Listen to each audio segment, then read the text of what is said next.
सनातन धर्म पर चल रहे विवादों में प्रधानमंत्री नरेंद्र मोदी और तो और कोच भी अब शामिल हो चुके हैं। हाल ही में Tamil Nadu chief minister MK. Stalin के बेटे उदयनिधि स्टालिन ने इस धर्म को डेंगू मलेरिया से कंपेयर करके लोगों को काफी हैरान कर दिया है। केवल वे नहीं बल्कि डीएमके के कई नेताओं ने भी सनातन धर्म पर ऐसे एलिगेशंस लगाए हैं। इन्हीं सब विवादों के बीच मद्रास हाईकोर्ट के एक जज ने सनातन धर्म पर कुछ इम्पोर्टेंट बातें कही है और क्यों सनातन धर्म को खत्म नहीं करना चाहिए, इस वीडियो में आज हम चर्चा करेंगे। पहले तो ये जान लेते हैं कि ये सनातन धर्म है क्या। संस्कृत में हिंदुइज्म का एक दूसरा नाम है Sanatan Dharma. It can be loosely translated to eternal religion. Hinduism से ज्यादा ये मोक्ष पर जोर देता है और इस पर भी कि कैसे लोगों को बर्थ डेथ के साइकिल से आजाद होना चाहिए।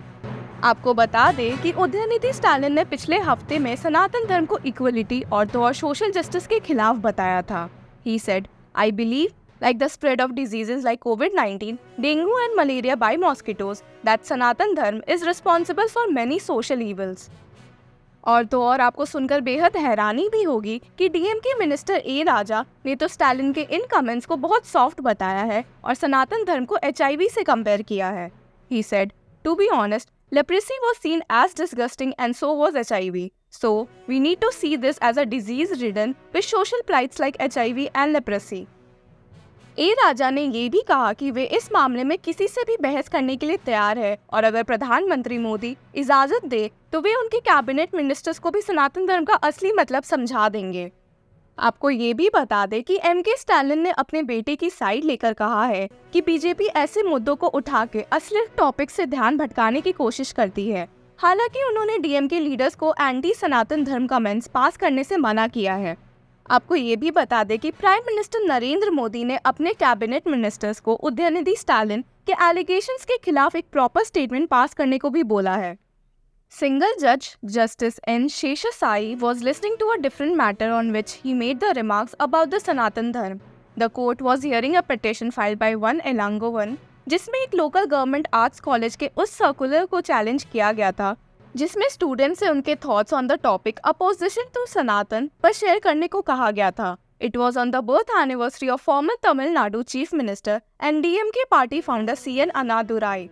हालांकि कोर्ट ने इस प्ली को डिसमिस कर दिया जब उन्होंने ये नोटिस किया कि कॉलेज ने इस सर्कुलर को वापस ले लिया है और इस वजह से ये प्ली अननेसेसरी है। इसी मौके का फायदा उठाते हुए जस्टिस शेषासाई ने सनातन धर्म पर अपने व्यूज कोर्ट में रखे। उन्होंने कहा कि सनातन धर्म से रिलेटेड विवादों से वे वाकिफ है, हालांकि इस मामले को लेकर वो बहुत ही कंसर्न्ड है। उन्होंने इस बात पर भी जोर दिया कि सनातन धर्म को आज के कॉन्टेक्स्ट में बहुत लोग गलत वे में इंटरप्रेट कर रहे हैं। He said, somewhere an idea appears to have gained around that Sanatan Dharma is all about and only about promoting casteism and untouchability.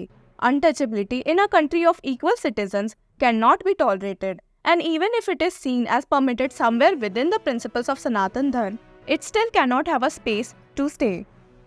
इसके पीछे का कारण उन्होंने article 17 of the Indian constitution को बताया जो कि अनटचेबिलिटी को अबॉलिश करती है। हालांकि उन्होंने दुख व्यक्त करते हुए भी कहा कि इसके बावजूद इंडिया में अभी भी कई जगहों पर ये फॉलो होता है। कोर्ट ने ये भी समझाया कि उन्होंने कॉलेज को इस टॉपिक पर सोचने को जरूर कहा है, पर लोगों को ध्यान रखना चाहिए कि कॉन्स्टिट्यूशन के फ्रेमर्स ने deliberately right to free speech कोई एब्सोल्यूट राइट नहीं बनाया है और उस पर कुछ रीजनेबल रिस्ट्रिक्शंस आर्टिकल 19(2) के तहत लगाए हैं। और तो और उन्होंने आर्टिकल 25 पर भी फोकस किया which gives people the right to practice any religion और ये समझाया कि फ्री स्पीच एक रिस्ट्रिक्शन के साथ यूज होना चाहिए कि किसी के फेथ को इंजरी ना हो। He stated, in other words, free speech cannot be hate speech, as the Honorable Supreme Court has cautioned. The users of free speech must not ignore these aspects while exercising their right. If this is ignored, the course of any debate will get derailed, and the objective behind it will lose significance.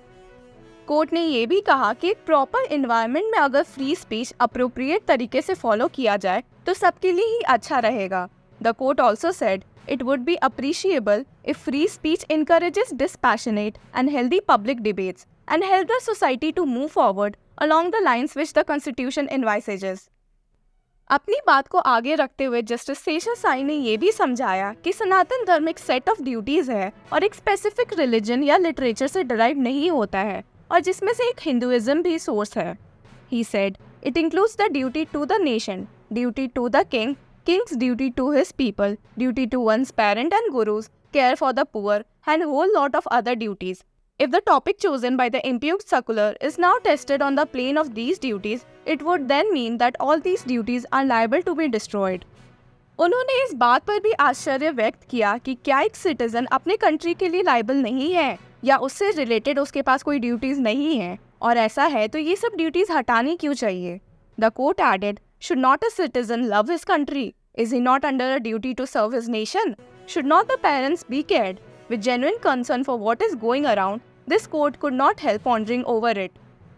Court ने अपने order को पास करते हुए इस बात पर भी जोर दिया कि आर्टिकल 51A सबसेक्शन ए के अंडर सिटीजन्स की एक फंडामेंटल ड्यूटी है कॉन्स्टिट्यूशन को फॉलो करने की, और इसी बात को मेंटेन रखना भी चाहिए. और इसी के साथ ये मामला समाप्त हुआ.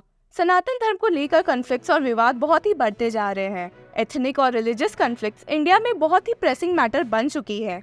हालांकि इंडिया के कोर्ट्स और इसके जजेस इसे सॉल्व करने की हर कोशिश कर रहे हैं. ऐसे इंटरेस्टिंग न्यूज़ सेगमेंट से जुड़े रहने के लिए कीप फॉलोइंग लॉ चक्रा.